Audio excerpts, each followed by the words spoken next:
Hello friends, welcome to the Word Cloud Tarot Show. Today is a very exciting day because tomorrow is election day. So I thought we'd do a little tarot reading based on the election to see if we can get a grip on what's happening and what the results will be. We will be using my deck, which I designed. The meanings of the cards written on the cards in English so that you can read them. There's Temperance there. He's got Justice and Striking Tranquility. But what sort of a spread should we use for determining who is going to win the election and what the reasons for their success or loss will be? Well, I think that the best sort of spread to use is a battle spread. I call this a battle spread. We have two lines. One is the A line and one is the B line. The first card in each line is the significator, and that will tell us which team that line is. After that, each line has a present, a past, and then a next card, which tells us what has been happening in the past and what will happen next in their campaigns. And then finally, we'll have a result card, which should hopefully tell us who is going to win this election. Now, this election has been fraught. The old man with a tie might win, or alternatively, it might be the other old man with a tie. Trump, of course, has been quite a divisive figure, but Biden hasn't encouraged much support himself.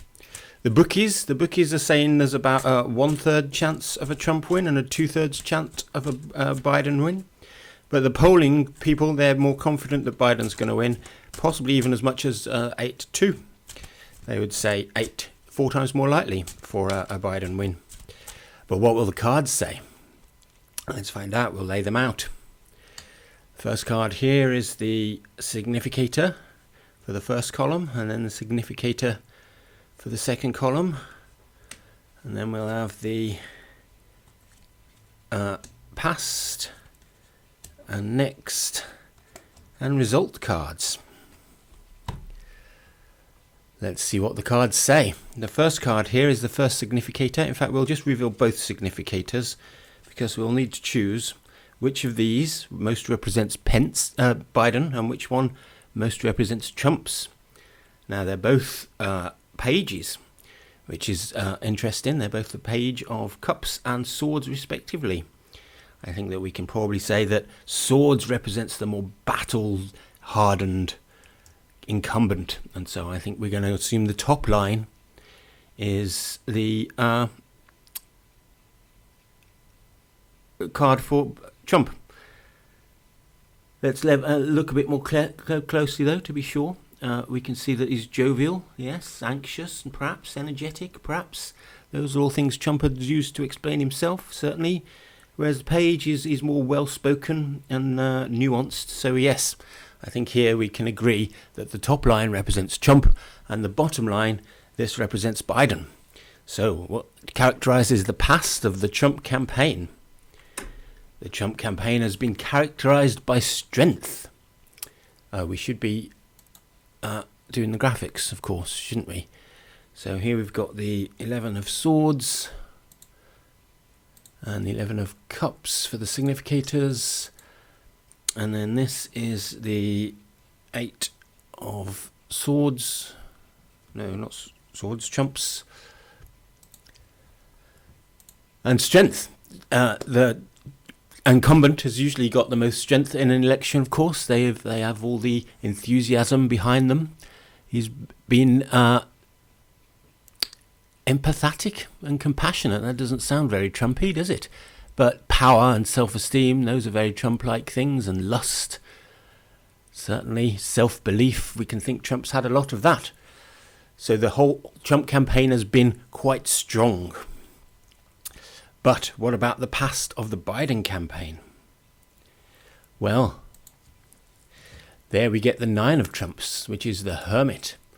Now, Biden has, of course, been taking more notice of the fact there's a pandemic running across America, killing hundreds of thousands of people. And so he's been staying inside more, which might make sense given that we've got the Hermit card here for him. He's been self-helping, he's been compassionate and introspective compared to the Trump campaign. The assessment of his campaign has been much more nuanced.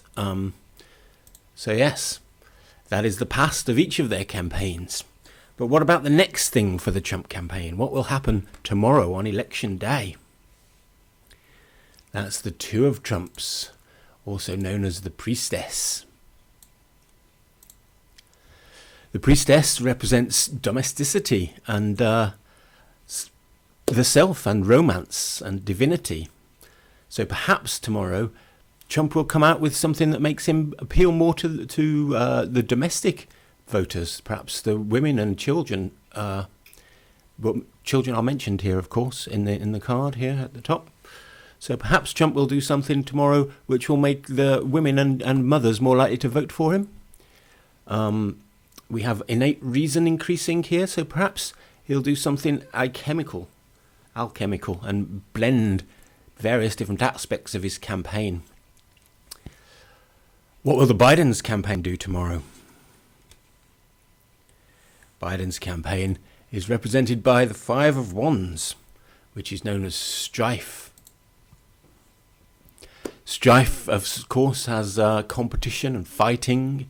It's very much about two different opposing forces battling each other, causing strife and tension. Does this mean that something within the Biden campaign will damage the Biden campaign? Perhaps some leak or some other problem? Well, that's what we think is going to happen next for the two campaigns. So the final question here is, who's going to win?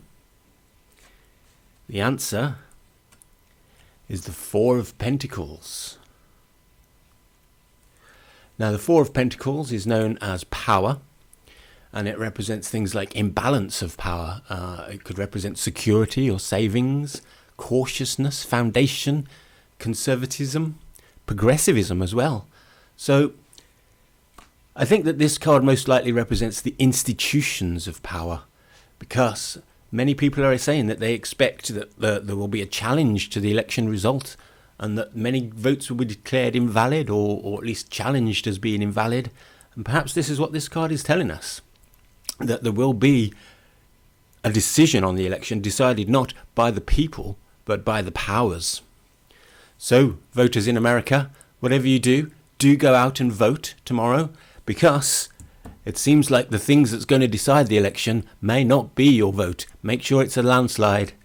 Make sure that whoever wins, the result is clear. Otherwise, it could be determined by the courts. Thanks for listening. If you want to do some readings of your own, you can use wordcloudtarot.com to get a pack of just like mine, which, as I mentioned, has the meanings of the card written on the cards, so that you can quite easily perform a reading. These are literally the easiest cards in the world to use.